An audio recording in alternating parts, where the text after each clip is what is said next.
Akala ko may ibig sabihin ang pag-like mo sa status ko sa Facebook. Nagre-reply ka rin sa Twitter. Akala ko, yun na.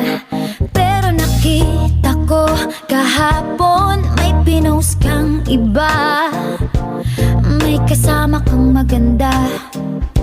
Ang sabi mo sa akin, kaibigan mo lang siya. Ang hirap palang maging T-A-N-G-A. Ang hirap palang maging T-A-N-G-A. Pinapaasa mo lang ako kasi alam mo na crush kita.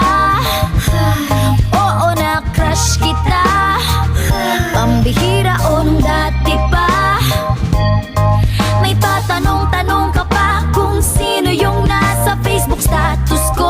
Hoy! Tungkol yun sa'yo.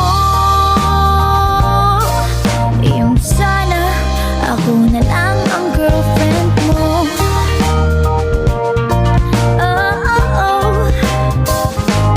Parang gusto ko nang sabihin ang feelings na tinatago sa'yo.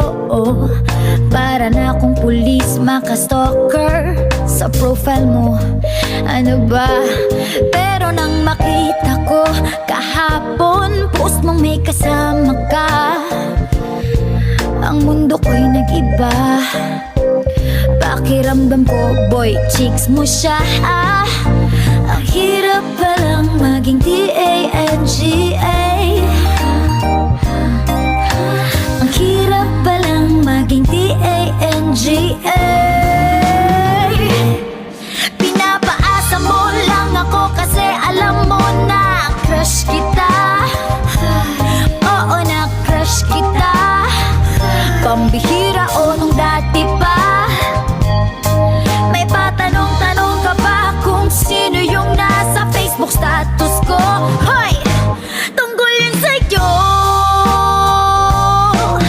Yung sana ako na lang ang girlfriend mo. Iniisip ko tuloy, napaaga ba paghihinala kung sa'kin may gusto ka. Nagmumukhang sira, iniisip na may ibig sabihin yung message mo.